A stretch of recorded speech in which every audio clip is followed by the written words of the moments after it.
Hi Modern Miss Huxtables! Hope all is well. In this video I wanted to discuss with you all some of my favorite books that I've used when I started researching natural hair care and how to better take care of my hair. I'm in the process of, as you guys have seen in some of my other videos, compiling my own binder and writing my own book that I think fills in some of the gaps or some of the frustrations that I've had as I've learned more and more about my hair and started researching. But I think whenever you want to write something or present something, it's great to have done thorough research and see where you feel like information is missing or where you feel like, oh, I would have liked to have read more about that, or just to kind of help inform what you're going to write about or what you think the natural hair care community needs to hear more about. So I wanted to discuss in this video, I posted a picture on my Instagram, which is also Modern Mrs. Huxtable, of some of these books, and a lot of ladies asked me to write each book down or let them know what the books are, and so I wanted to just share with you some of my favorites. So I have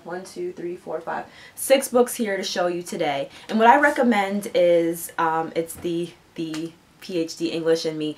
If you're hesitant about purchasing these or you don't quite know yet, go to your local library. You can probably get a free, I'm pretty sure you can get a free library card and check them out, or put them on reserve and have them sent to your library if they aren't there.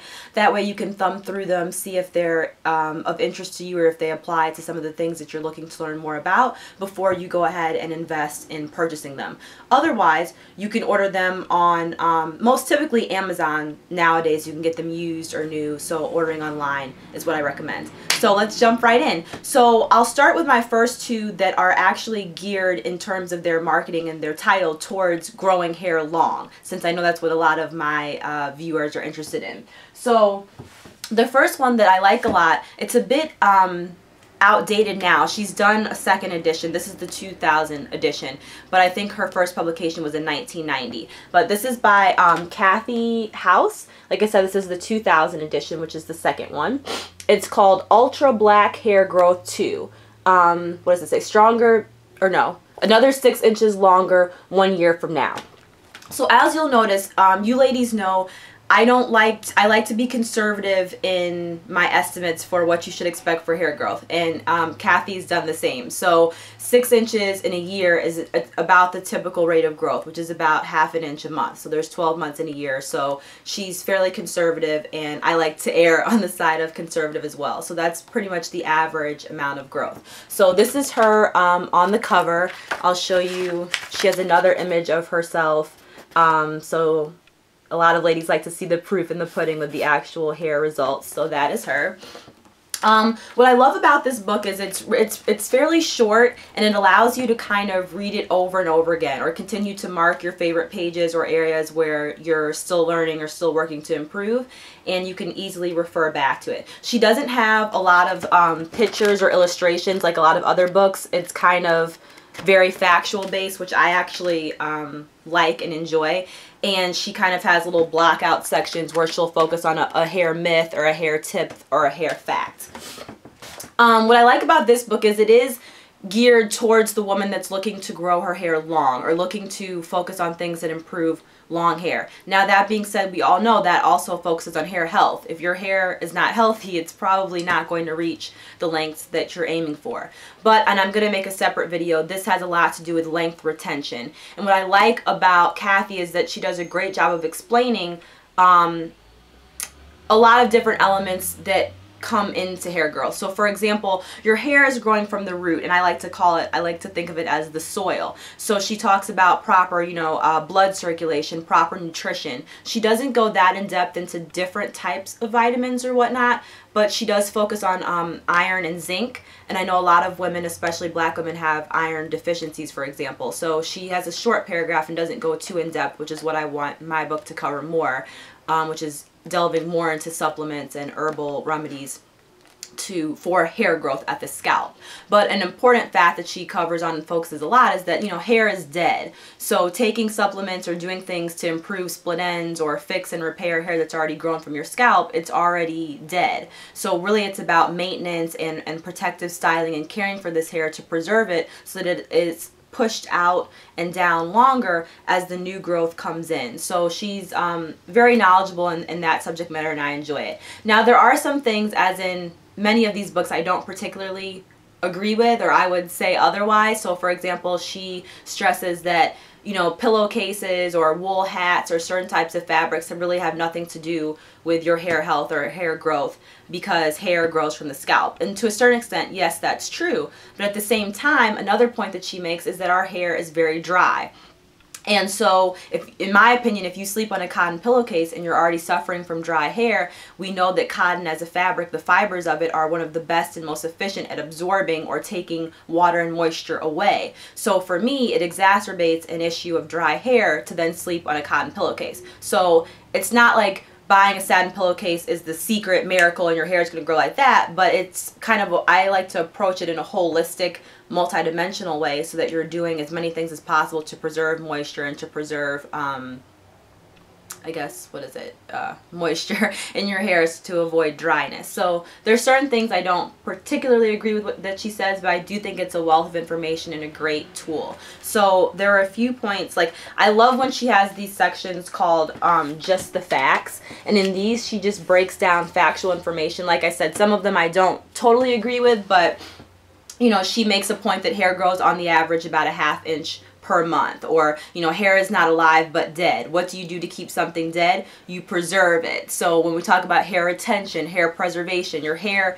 is dead. Once all this you see is dead. So that is why I stress the importance of scalp health and nutrition, because the follicle where the hair is coming out of, that's the soil. That's what you want to be nutrient rich to help benefit the new growth. Just like when you put fertilizer or things in the ground so that new roots and new grass can grow and spring up. It's affecting that which is down in the scalp to come out and be effective and be healthy and be strong. So she has a lot of great little sections like that. And then also I just wanted to highlight, a lot of these books don't really cover a lot on vitamin supplements. So for example, this is the section on iron and zinc, and then she has a short section on vitamin supplements, and I'm not really sure why. I'm still doing more research and talking to cosmetologists that I know and hairdressers to understand why there seems to be a lack of like full information on supplements and herbal remedies in these type of books. But this is a really good book, and I recommend this one just as a beginner if you're trying to learn more about hair growth. And then the only other book that I've read or have here that's, I guess, marketed in terms of growing is by, I'm not sure, please, with the pronunciations, but Chicoro, and it's called Grow It, How to Grow Afro-Textured Hair to Maximum Lengths in the Shortest Time. And this is the author here on the bag. And her book also is, it's fairly short, so easy to flip through, easy to reread. She kind of, once again, breaks down in terms of sharing her story, my story, sharing the growing process, how to grow step by step, and similar kind of to my 10 tips for long natural hair. She kind of breaks down, you know, detangling, here's what you need to do, product selection, or conditioning, here's what you need to do.